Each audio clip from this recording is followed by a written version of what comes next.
Hello everyone, welcome to New Wealth Japan. I'm thrilled to have you here today.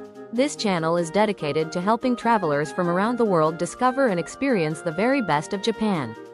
From ancient temples and historic castles that have stood for centuries, to the vibrant world of anime, unique Japanese souvenirs, and incredible cuisine that will tantalize your taste buds, we cover it all. Japan is a country where tradition meets innovation, where you can enjoy a traditional tea ceremony in the morning and explore cutting-edge technology districts in the afternoon. It's this beautiful contrast that makes Japan so fascinating. We're passionate about sharing hidden gems, travel tips, and cultural insights that will make your Japanese adventure unforgettable.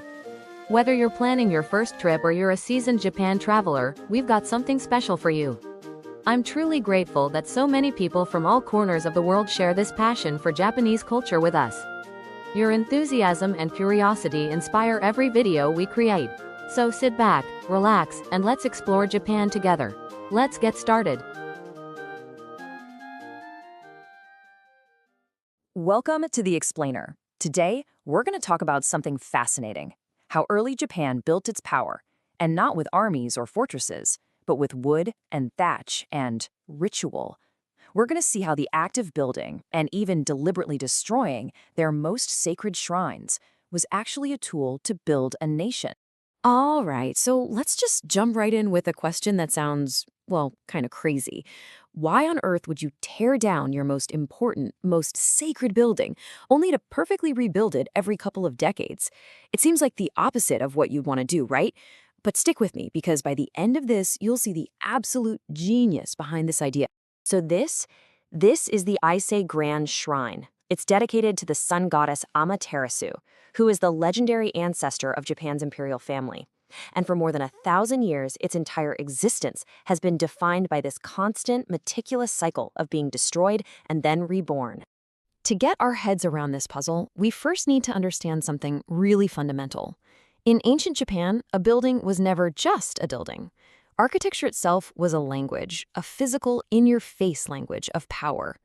You see, early beliefs were all tied up in the landscape. Certain places, a striking mountain, a unique rock, a special island, were seen as hierophanies. These were spots where the divine world literally broke through into our own. So of course, rising rulers wanted to be near these places, not just to worship, but to link their own earthly power directly to the power of the gods. And here's where it gets really interesting. Rulers started building on these powerful sites. As the architectural historian William Coldrake puts it, these buildings weren't just symbols sitting there looking pretty. Nope, they became active tools, part of the very fabric of authority, helping to define who was in charge and legitimize their rule. And the early Yamato court, wow, they were masters at this game. As they were trying to unify the country from all of these different clans, they did something brilliant. They took local things like the design of a simple raised floor grain shed and local sacred spots, and they basically nationalized them, turning them into symbols of their own power. They were co-opting local authority and scaling it up for the entire nation. So let's bring it back to Ise. Knowing that architecture is authority, how did they flex their power? Well, they didn't build a giant stone castle designed to last forever. They did something way, way more radical. They chose rebirth. And this picture, it shows it perfectly. See that? There's an identical empty plot right next to the existing shrine. It just sits there, waiting for 20 years. Then a brand new shrine is built on the empty plot, the spirit of the goddess is moved over in a huge ceremony, and the old one is completely taken apart.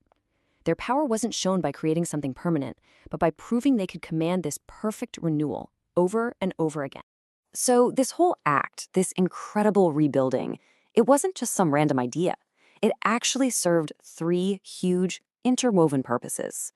First, on an architectural level, it's just practical. The shrine is made of unpainted wood and a thatched roof, which don't last long in Japan's humid climate. Religiously, it was deeply meaningful. It echoed the natural cycles of life and death, and it made sure the goddess always had a brand new, pure home. But politically, it was a masterstroke. Think about it. It was a massive national project that happened every single generation. It took immense wealth and the country's best artisans, proving to everyone that the court was absolutely in control. So the big takeaway here is this. By constantly renewing the shrine, the imperial family was showing everyone their unbroken link to the gods. but they were also showing their total control over the resources, the people, and the traditions of their own land. It was a projection of power aimed squarely inward, at home. Okay, now we're going to pivot. Let's head to a totally different place, the island of Okinoshima, to see a completely different model of power. We're leaving the heartland and going to this remote, forbidden island that was looking outward, towards the rest of the world. We're talking about a place way out there, far from the capital. This tiny island was this super important but also super dangerous gateway for Japanese diplomats and traders sailing to the major powers of Korea and China. It was a place of huge spiritual weight for anyone brave enough to make that journey. The rituals performed on this island were so critical that they left something incredible behind. Which brings me to this number, 80,000. What in the world could that be? It's not people, it's not a distance. Any guesses? Well, that's how many artifacts archaeologists have found on this tiny island. Over 80,000 priceless objects. They were all left as offerings to the gods of the island, asking for a safe journey on those incredibly important diplomatic and trade missions. And just look at the stuff they were offering. We are not talking about local pottery here. Oh no, we're talking gilt bronze dragon heads, golden rings from Korea, beautiful glass cups from Persia that probably came all the way along the Silk Road, mirrors from China. These were the literal currencies of high-stakes international diplomacy, and they were being left on an island for the gods? And what this shows us, it's just a brilliant illustration of a totally different kind of power. Here, authority wasn't about controlling your own people and resources. It was about proving you could manage foreign relations, control the seas, and project your nation's power and influence beyond your own borders. Okay, so now we can finally put the pieces together and solve that puzzle we started with. By putting Ise and Okinoshima side by side, we get to see two totally different but equally powerful ways of thinking about authority. This slide just lays it all out so clearly, doesn't it? You've got two brilliant solutions to the exact same problem. How do you use a sacred place to build a nation? Ise looked inward. It used the ritual of renewal to prove its timeless, pure connection to its own land. Okinoshima looked outward. It used precious foreign treasures to prove its mastery over the sea and its connection to the wider world. And that's the great paradox here, isn't it? Ise embraces its own physical weakness, its frailty, and by making a ritual out of it, it actually achieves a deeper, more profound kind of permanence. Meanwhile, the Okinoshima model, which was all about collecting these permanent physical treasures, was always tied to the changing winds of international trade and politics.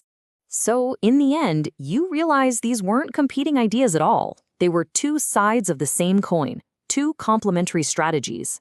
Together, they established the authority of the state over everything, its own people at home, and its relationships with the powers abroad.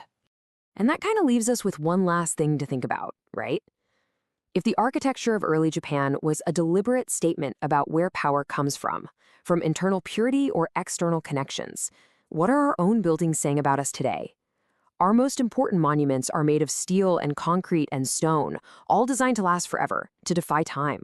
What does that say about where we think our authority, our power, really comes from? And that's it for today's video. I hope you enjoyed exploring this part of Japan with us. If you found this video helpful or entertaining, please give it a thumbs up.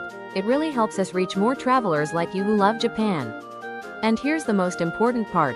If you haven't already, please subscribe to New Wealth Japan and hit that notification bell.